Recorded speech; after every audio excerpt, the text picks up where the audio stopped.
Наш вечерашен или наш денешен гостин е професорот Љубомир Фрчковски. Добар ден, господине Фрчковски. Добар ден, Насма. Деновиве председателот на државата со указ ве назначи за наш амбасадор на Северна Република Македонија во Организацијата на Обединетите нации во Њујорк. Прво да прашам кога мислите да заминете и кога Македонија официјално ќе го добие ова место? Важно место.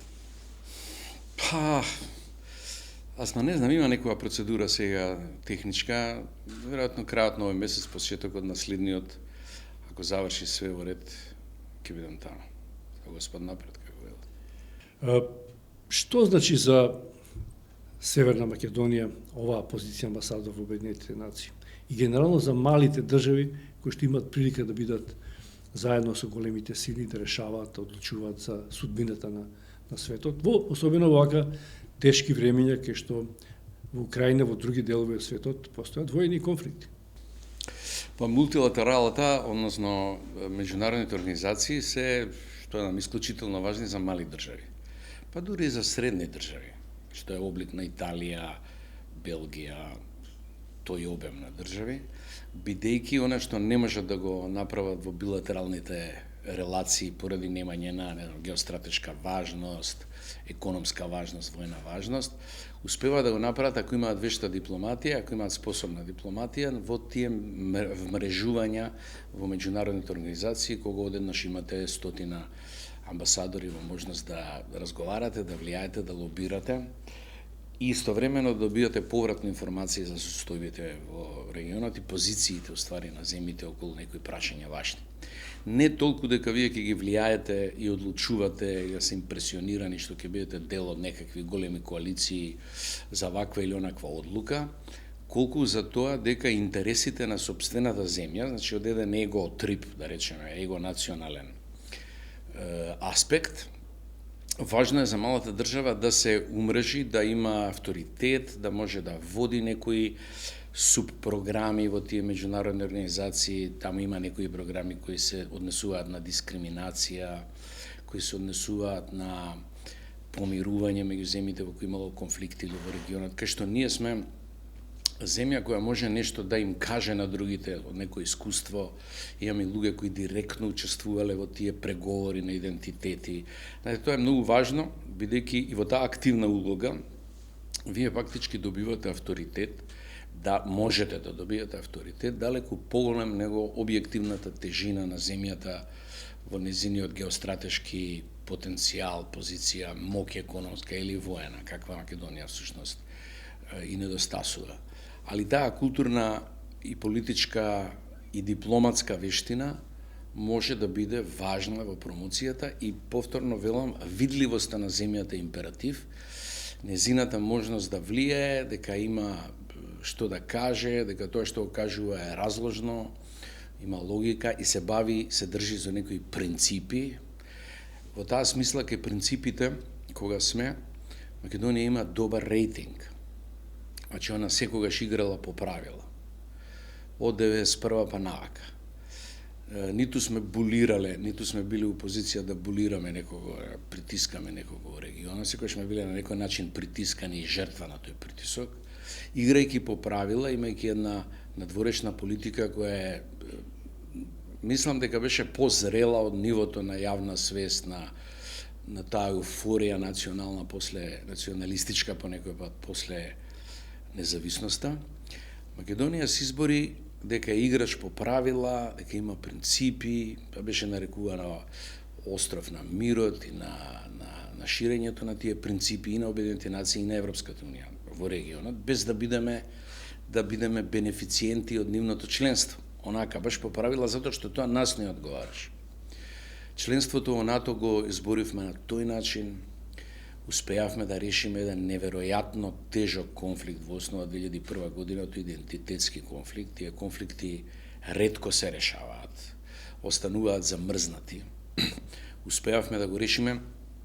Во коментарите по некој пат политички озлоедени од ваква или онаква номинација, гледате колку луѓето забораваат што се случило 2001. Например, Таравари покаже такво незнаење кој бил на која страна 2001, независно сега партијата што му барала нешто да осуди и некого добие. Тоа е елементарно незнаење. Значи, тоа е глупавост. Добро, може да биде и злоба, не е важно, меѓутоа тоа е елементарно незнаење, да не знаеш 2001, независно ти конкретно каква дупка си бил скриен како он мора да знае кој бил на која страна 2001, ако е тоа важен договор за албанците. Како што е важен за сите у Македонија, или како важен за... Не можеш да не знаеш. Тоа само на неколку децении, 2 децении од тоа луѓето забораваат што сме решиле тогаш, колку тежок конфликт и колку е важно да го решиш на тоа. Иако тогаш беа за него албанците, македонците многу малку го поддржуваа, меѓутоа сега 62% по јавните испитувања македонци го поддржуваат Охридскиот рамковен договор, бидејќи се гледа дека тоа дефинира една држава која функционира и која го артикулира добро, ефективно својот мултикултурализам. И во таа смисла, тоа е нешто, тоа е таа точка, например, ние можеме да ја еманципираме позитивно во меѓународни односи, бидејќи е тежок конфликт, која ќе го решиш дополнително со Преспанскиот договор, кој исто така решава друг еден идентитетски конфликт, кој не се разви во конфликт, али е спор, тоа е со Грција, и имаме сега третна маса со Бугарија. Со најтешките конфликти Македонија де факто на свој грб ги носи околу собствената историја и околу собствената судбина, да речеме, како независна држава, и ги решава. Тоа е неверојатен рейтинг. Вие вака можете да поминете, прето го живееме тоа, бегло на тоа. Аха, тоа го решивме, неодговорно да го обвинувате за ова и она, кој што прави Маној и една таа групација националистичка, меѓутоа во основа тоа е неверојатен успех и тоа Европа, независно колку цинична, рамнодушна да биде, го забележува. И да се вратиме на основното, тој рейтинг на Македонија тој е тотално и недоволно видлив. Пошто Македонија е мала држава, има проблеми, бла-бла, хибриден режим беше, па сега беше некоја демократија со недостатоци. Не можеме дел од интелигенцијата граѓанска, дел од дипломатијата, дел од политиката не сваќа колку многу може да се заработи со тоа во иднина за државата. И колку треба тој момент, таа историја да биде ставена стално на површина. Што Македонија направила, тоа се прави, да се вратам на основната теза, најдобро во овој тип на организација. Да. Добар шлагор ми дадовте со 2 поенти. Значи, колку вашето лично искуство и македонски потенцијал, капацитет на соочување со проблеми и начин на кој што ги решава, ве носи во Њујорк, во време кога имаме повторно еден мега конфликт меѓу Русија и Украина, каде што Русија агресивно нападна оваа независна држава, ќе се соочите со конфликтни интереси на некој начин, на групации на интереси. Како нашето искуство македонско и вашето ќе го примените и како гледате на оваа ситуација? Колку таа може да генерира нови конфликти на земји како што е Македонија? Па гледайте, оваа ситуација се разви во правна смисла и во смисла на став на меѓународна организација како што Обединените нации, релативно чисто. Чисто у смисла дека независно од руските реторики, тоа се дефинира како агресија врз независна земја, тоа е наш став. Агресија спаѓа во најтешко меѓународно крично дело против мирот, па и против хуманоста. Во таа смисла ќе има процедура за казнување на сторителите на тоа дело, тоа сигурно, независно што меѓународното право не може да спречи секогаш агресијата. Значи може да агресорите знаат можеби што ги чека, знаат како ќе реагираат земјите, очекуваат да го блокираат тоа или не очекуваат, не е важно, али не можете комплетно да блокирате ваква сила ако тргне во таа или вака лидер кој е авторитарен во доцна фаза на својата авторитарност, кога го фаќа параноја, обвинувања, кога војната му треба за да се одржи на власт. Тоа се логики, динамики на авторитарните лидери кои некој се прилично опасни за меѓународната заедница. Меѓународното право, поентата ми не може, тоа може да го спречи скроз, но секако ќе го покрие со својата мрежа на консеквенци. Одговорност за тоа ќе има. И затоа кризата ќе трае тамо долго. Војната можеби ќе трае долго, но неколку кризата и изолацијата на Русија од сиот цивилизиран свет, во овој случај не само Запад, него е баш цивилизиран свет, има тука ископан еден огромен ров. Санкциите ќе ја повредат, ќе ја урнат, практично ќе ја банкротираат руската економија, тоа све ќе страда. Тука се фатил еден бран на единство кој е позитивен резултат на таа агресија. Ќе се вратам на прашањето преку тоа единство.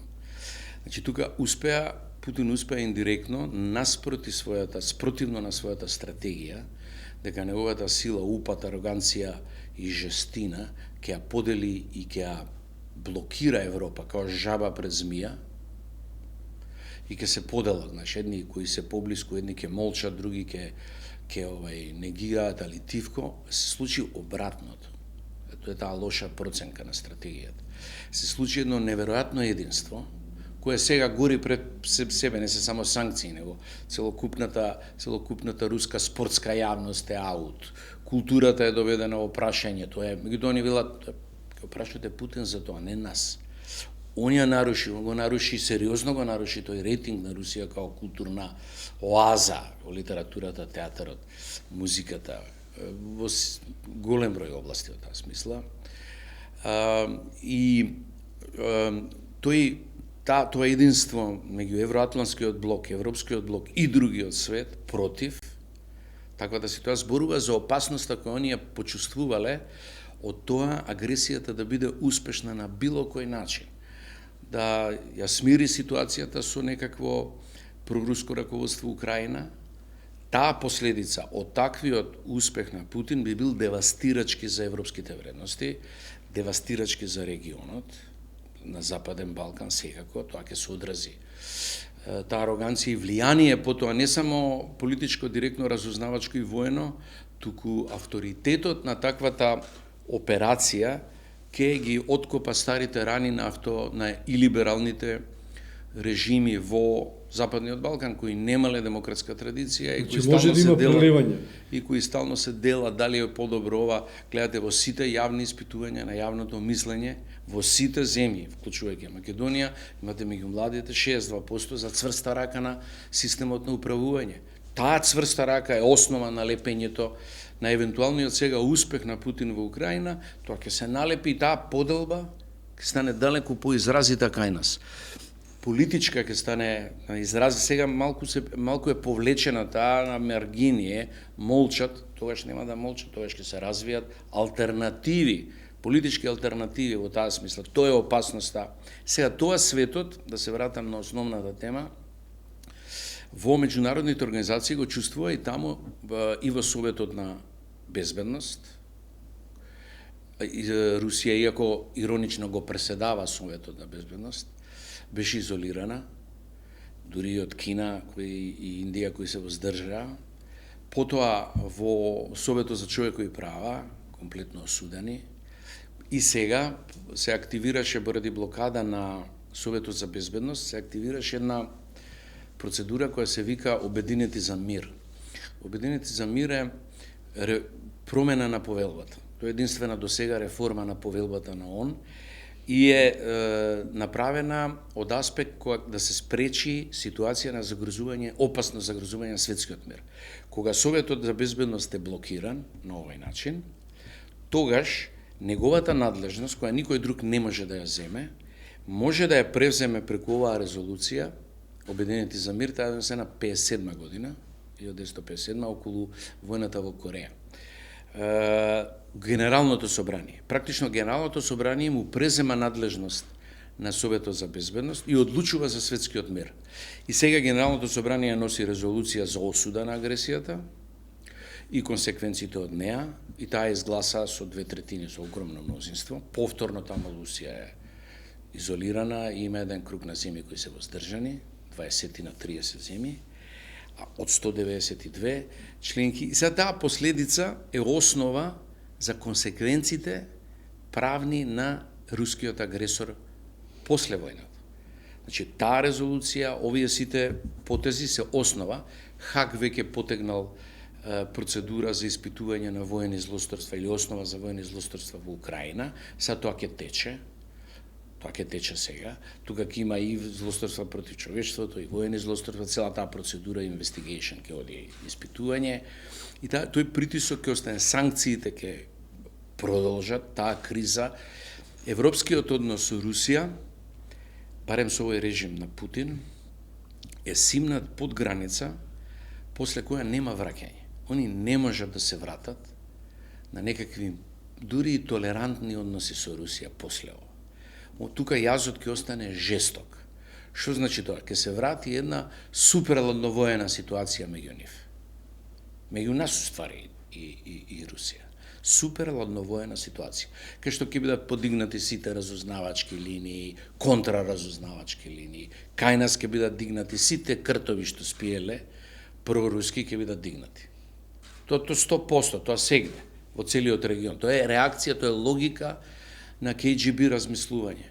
Кога ќе се врати нешто што они посакуваат, тоа е ладно воена ситуација и поделба на зони на влијание, ние сме голема сила, имаме појас на влијание, вие сте тамо, преку ровот сте вие. И имаме баланс на сили со закана, тоа е враќање на една реторика која беше заборавена, тоа беше ладно, односно нуклеарна воената закана. Морам да ме прашам околу политиката на Европа, сепак. И ќе вратам на првиот ваш одговор, кога говоревте за искуството на Македонија. Македонија се позиционираше во светот како мирољубива држава и таа политика во која учествувавте. Ја спроведуваше сите овие години. Европа исто така пропагираше политика на мир и безбедност. Прв пат сега, во незината историја, таа вооружува. Таа вооружува една независна држава, но тоа не е типична политика на европјаните. Со поттикнување на војна, вие стимулирате војна. Значи, нема сега кој да бара мир. Кој? Дури повеќе не во Соединетите Американски држави, кои што сакаат да стојат генерално видливо на страна. Зошто Европската унија влезе во ваква авантура? Како ќе се смират ситуациите ако нема миротворец? Тоа кој ќе ја смири? Гледај јасма тука како функционира. Тоа не функционира така флет, директно како сугерираш. Ние сме мирољубива земја, ние сега имаме мирољубива релација во ситуација променета суштествено, а тоа е кога се случува агресија на една земја врз друга европска земја, независна, и каде што се агресуваат сите наши темели на европската архитектура. Тоа е суверени држави, владење на право, човекови права, неможност да се реши било кој конфликт на употреба на сила. Се одеднаш тоа е срушено. Се вие како ќе реагирате? Можете да реагирате инсистирајќи на вашиот гандиевски пристап, но можете да процените дека вие сте следната мета. Следната мета се Балтичките држави, Молдова, Балкан, Западниот Балкан, на кој ставот на Русија да остане неутрален надвор од НАТО, тој ќе се обнови, тој нема зашто се промени. Таа упорност на Путин тука нема шанси. Зашто нема? Зашто биде променета, евентуално посебно после успех во поднаводници што е успех, ќе дискутираме за тоа, во Украина. Значи, вие имате ситуација кога мора да се вратите она што ние многу пати сме се залагале, кон вашите базични вредности, меѓутоа, да ги браните нив не со празна, па би рекол ја една либерална истоштена реторика. Демек, ние сме запис, окей, ама добро е гњават Македонија, блокираат од Бугарија, добро, нека го решат они прво проблемот, полека со тоа. Ние фактички бевме во основа незадоволни од тој став на Европската унија. Затоа што имаше реторичка peaceful approach, меѓутоа, односно пристап, но од друга страна своите вредности не беше силна да ги брани, туку одеше со компромиси кои по некој пат ги плаќаа малите држави како нас. Значи, ние очекувавме, поради нашата политика бидеме наградени, ние бевме оставани на страна да се докажуваме,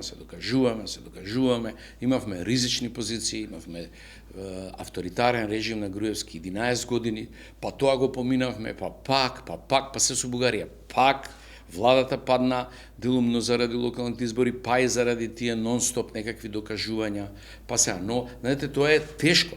Нема правда тука. Ќе се смени Европа и кон нас сега, дека оваа сега сакам тоа да ти го политика ќе динамизира Европа со овој поагресивен, да речеме милитаристички Бугарија, ќе притисне.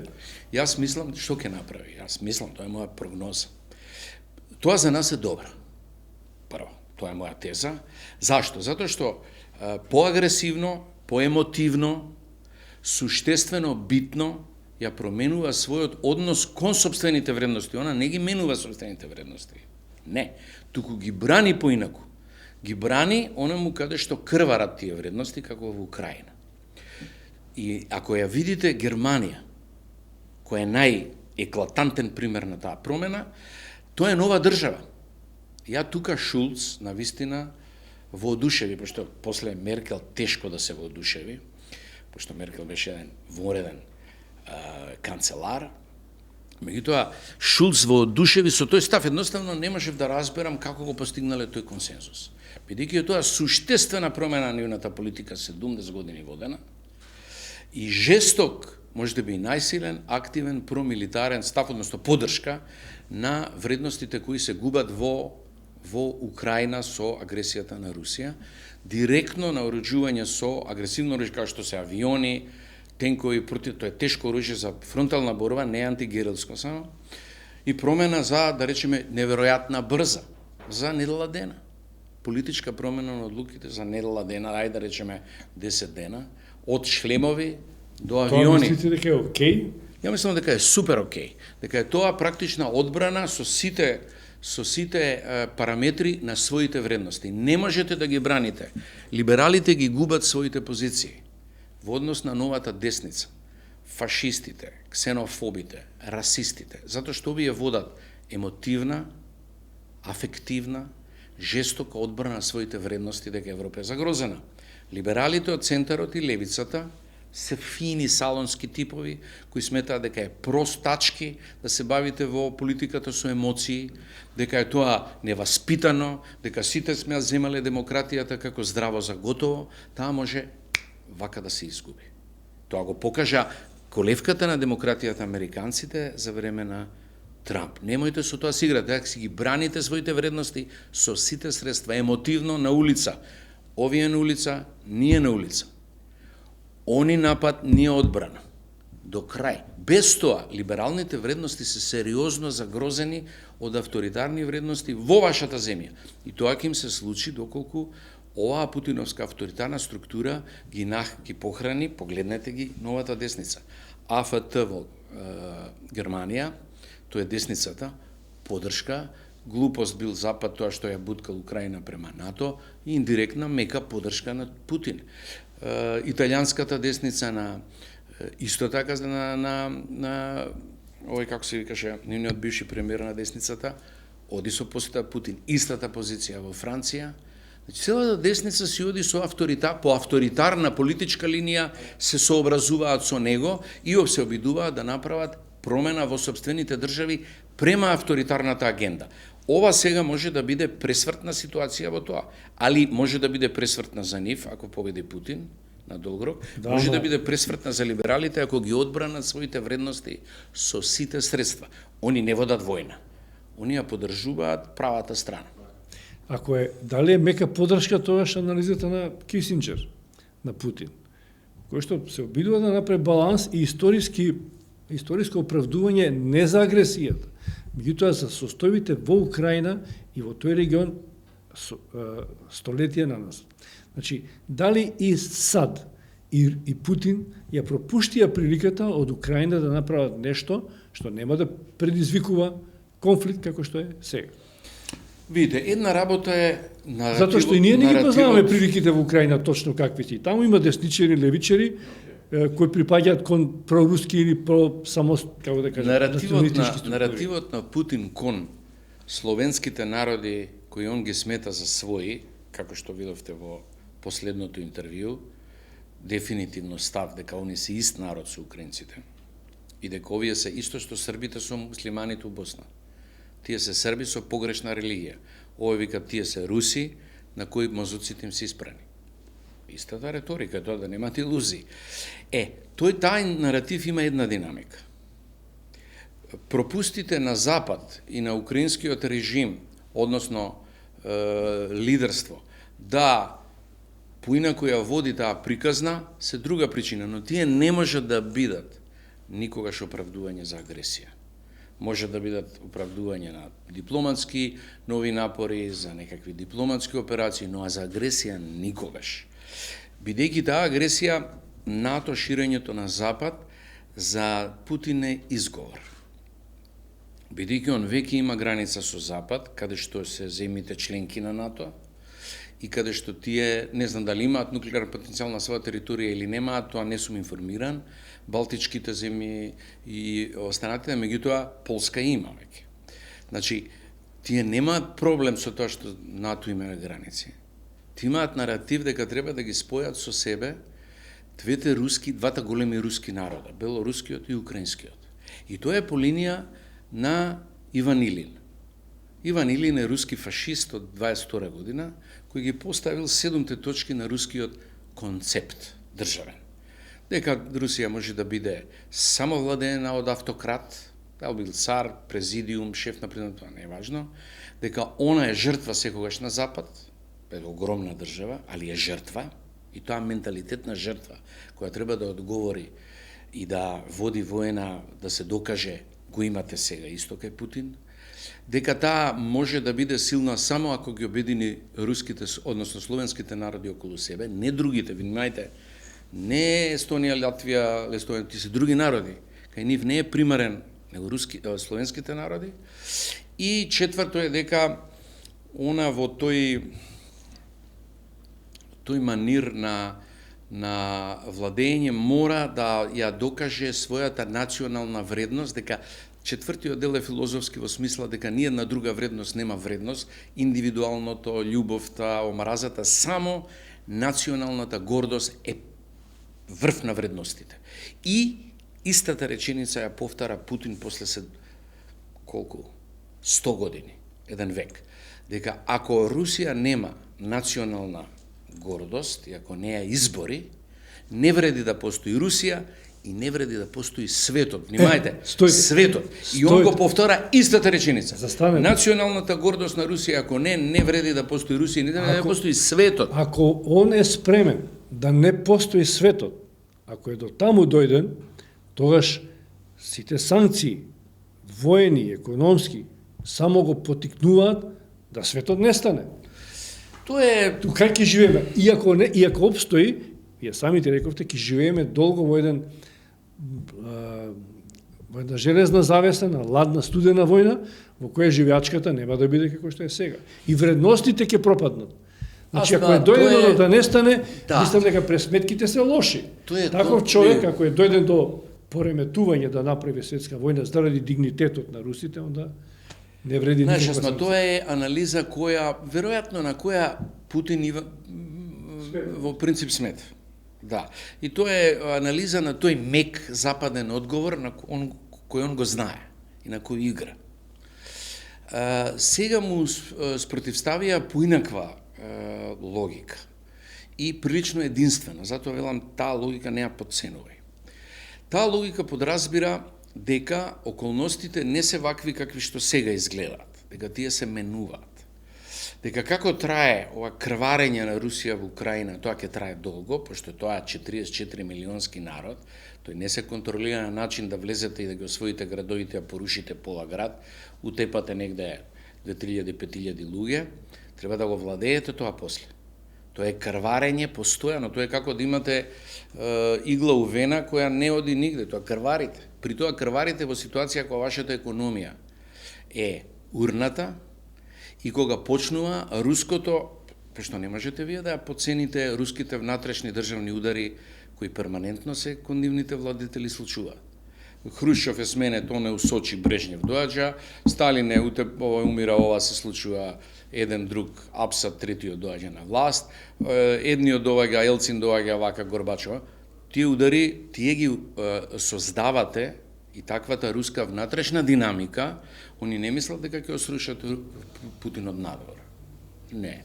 Они мислат дека руската политичка елита внатрешна ќе дојде до промена на таква ситуација невозможна да се издржи на среден рок, не на подолг рок, на среден рок.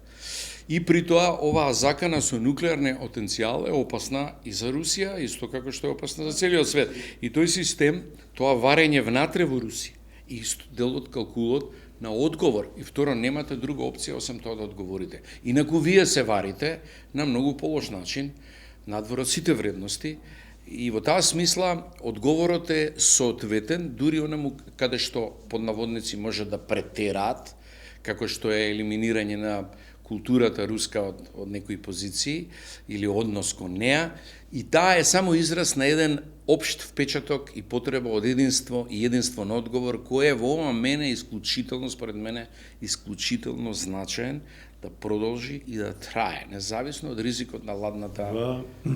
Се вратиме на македонската домашна политичка сцена, каде што вие фактички ќе одите во Њујорк и она што е задача на амбасадор, ќе ги браните позициите на оваа македонска политика и во време на војна. Верувам дека ова што говорите сега ќе биде дел од вашите настапи на заедничките сесии на Обединетите нации, но вчера беше донесена во Македонското собрание на декларација унисоно, да речем, во која што е осудена агресијата на Русија врз Украина. Ве изненадали што тоа се случи во Македонија, бидејќи со години знаеме, има сомнежи дека не сите политички структури на македонската политичка сцена се проевропски, туку дека има делови значајни кои што намигнуваат на Путин и на руската политика. Не говорам за граѓаните, говорам за политиките. Како дојде до ова, а после ќе ве прашам како тоа ќе влијае врз вашата работа, доколку дојде промена на политичката гарнитура во некое време во Македонија, и ако тоа се случи поексплицитно дека не знам што може да се случи во дипломатијата, генерално во политиката. Значи две прашања. Не, да, во принцип не ме изненади тоа. Тоа е израз на една општа политика која Македонија зазема и таа е јасна, чиста. Сајдираме, и не само што сајдираме со нашите стратешки пријатели НАТО, Европска унија и со Соединените американски држави, туку е и, по моје мислење, најдлабок израз на нашите внатрешни национални интереси исто така. Обратно, би довело до подела во Македонија. И во македонското ткиво, етничко ткиво, и меѓу македонците и другите етнички групации. Значи, тоа би било исклучително опасна релација, од секогаш тоа било опасна релација, сега би било исклучително опасна релација за нашата внатрешна стабилност, во основа, една доминација на руското путинистичко влијание кое би влијаело врз прекројување на политичката карта. Како што беше во времето на Милошевиќ српското влијание, било опасно да може, ако може да или ако успее да предоминира, и во овој случај руското влијание исто така. Во тоа би требало да му биде јасно на секој во Македонија, тоа нема симпатии кон една влада кон друга влада, тоа би донело до крш внатре. И тоа директен безбедносен крш. Ние како мултикултурна држава од овој маштрап влагаме во меѓународни организации и институции кои се западни, демократски, либерални, дури и радикално либерални во оваа мултикултурна смисла, порадикално либерални. И во таа смисла нашата стабилност значи многу, е поврзана со интеграцијата, со процесите на интеграција. И тука е многу важно што сме членка на НАТО, сега се гледа колку е тоа важно, дополнително, и мислам дека оваа година, тој дел од прашањето не го одговоривме, дека оваа година ние ќе го разрешиме проблемот со Бугарија и ќе го ги отвориме на шини, ќе влеземе во преговорите со Европска унија, што исто така индиректна последица на збивањето на редовите на Европската унија. Сега ние немаа таа комоција да речат, чекајте, нека го решат проблемот, ќе видиме, оставете го тоа отворено, пошто тоа оставање отворено влегува странското влијание на отворено. Сега може да влезе повише, помалку негде, веројатно во Република Српска најсилно, Србија помалку, али ќе влезе, во Македонија не знаеме, не можеме да процениме како ќе влезе. Према тоа, таа приказна, они имаат интерес, барем спорот да го разрешат и да не стават во шини. И сега тука на тие шини позади нас треба да бидат и овие, Украина, Грузија, сите што се наредија, Молдова вчера. Но ние Албанија да ја тераме таа приказна пред се и над се нормално и брзо. Тоа е последица од збивањето на нивните вредности и општо ова будење на одбраната на собствените вредности, што за мене е многу значајно и од два пошироки аспекта. Продорот на национал популизмот и десницата на Запад, посебно иницирана, изнервирана, доведена до стрес со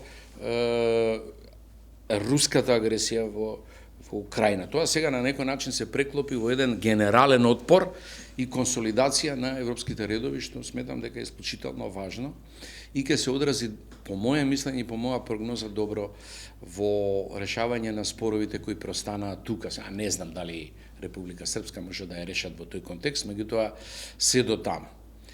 Во Македонија не мислам дека ќе се јави, осем маргинални поединци, твоите другари Мирка и компанија, ги слушам, ги гледам, тоа е добро. Ама тоа е една аутистичка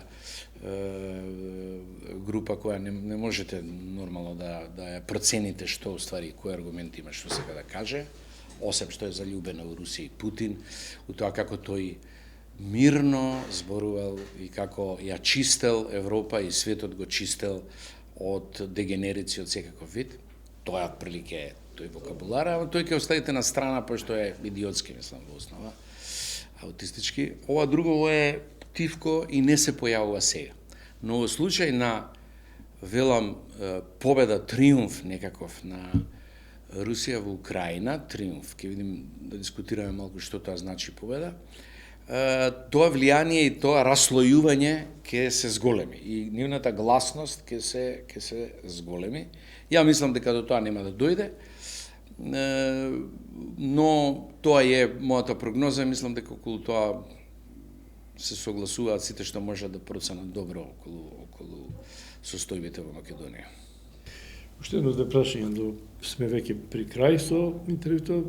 Не знам дали треба да демонтирам ова за моите другари, да спомене така. Демонтирај го, добро, тоа се... Добро, нашите другари од 91-а, 2-а, 3-а. Се вратам на бевте министри за надворешни работи, меѓу другото, ја познавате добро македонската дипломатија, има и дупки, и аферчињи, и афери, ќе тргнеме на страна. Важноста од попълнување на ДКП-ата е битно за оваа држава, мала држава, секаде каде што е важно да се има. Меѓу една од тие, веројатно и вашата позиција во Обединетите нации, но останува се уште празно местото во Вашингтон. Дали е тоа битно за билатералата, колку е тоа важно, и се разбира се говореше дека претходно вие таму треба да одите. Па гледайте, дипломатијата е меѓу една од позициите кај што сите се нешто заинтересирани. Значи сите беа и после Охридскиот договор, кај регрутацијата на, да речеме, припадници на албанската заедница во Македонија, интересите беа полиција, дипломатија, финанси и војска. Не сите административни позиции. И дипломатијата секаде, кај македонски, дека ова се смета како некаков гратис, како некаква полунаграда за понекој пат некакви политички, па и дури партиски вотови и така. Тие болести ги поминува секоја млада држава, не е Македонија исклучок.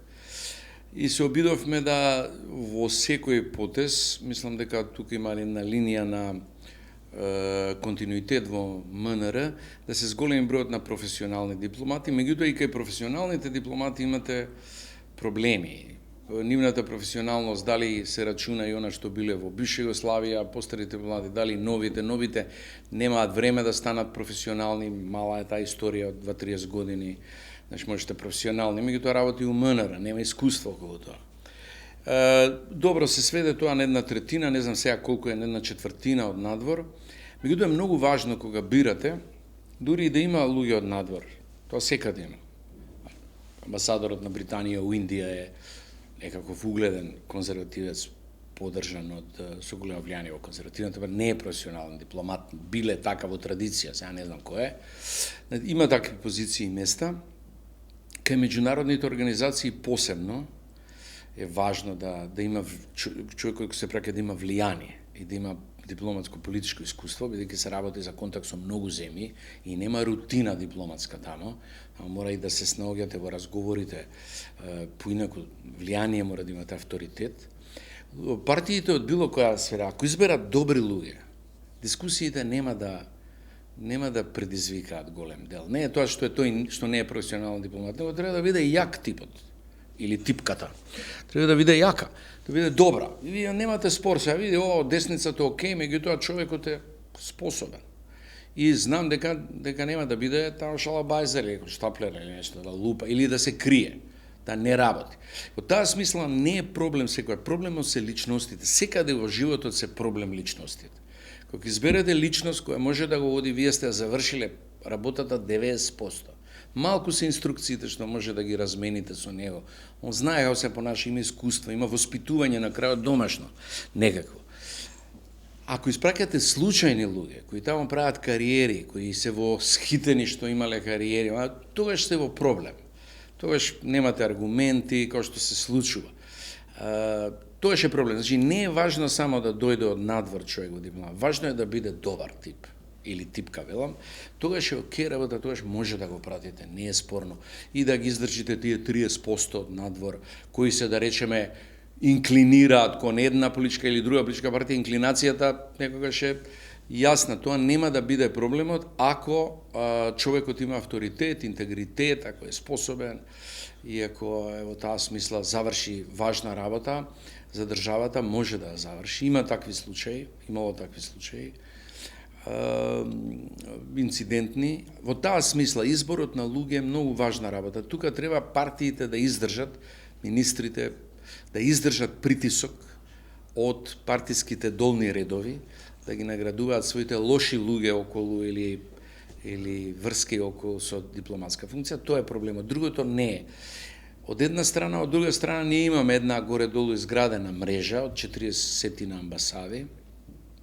Има еден систем кој можете да правите меѓународни договори со други држави, кај конзулатите, тие да вршат работа за вас или заедно да ги вршите со нив, кога немате финансиски можности, ниту потреба да се ширите.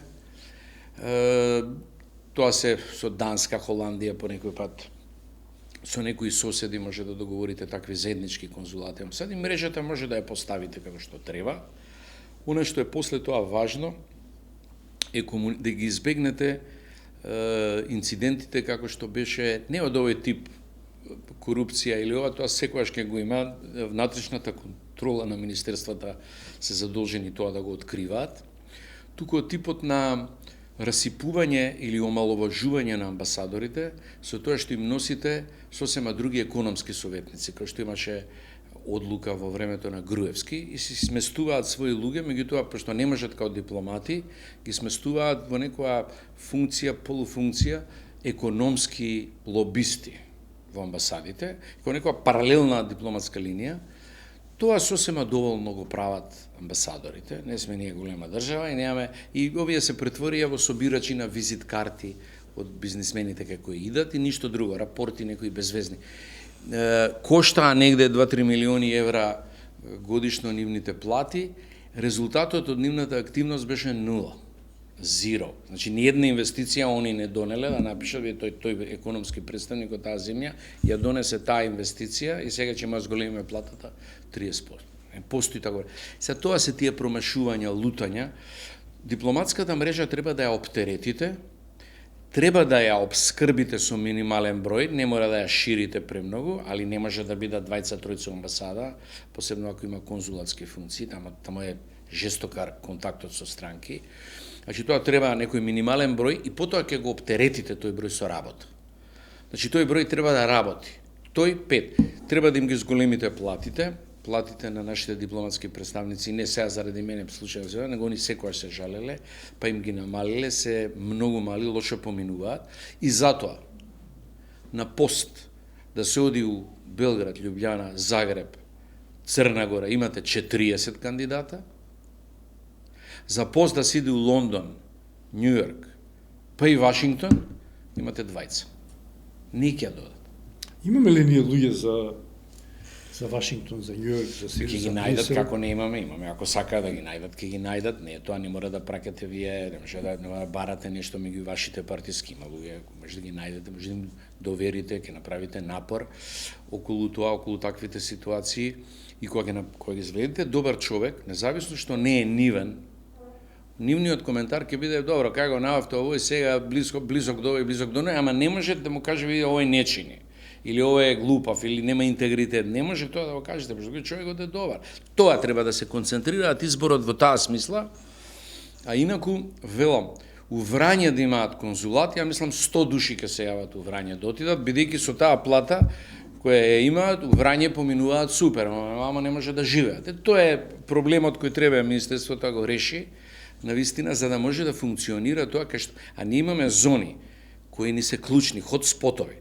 Значи, меѓународните организации поради влијанието на мали држави се на врвот, Обединети нации, Брисел. Потоа доаѓаат стратешките партнери, паралелно со тоа, значи САД пред се, некои европски земји посебно и соседите. Тоа се десетина клучни... Кога би бирале меѓу Вашингтон и Њујорк, што би одбрале? Сега сте во Њујорк, дали би преферирале Вашингтон? Дали требаше да одите во Вашингтон? Не. Дали имаше навистина проблем? Не, гледайте, има една традиција кај развиените земји, кај нас таква традиција нема.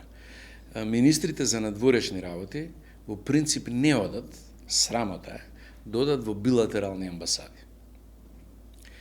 Тоа не е во ред. И Вандер Штул, например, со кој сум зборувал често, овде која беше во Матка, вика, јас ќе одам, но ќе одам само во Обединети нации, во мултилатерал, во меѓународна организација.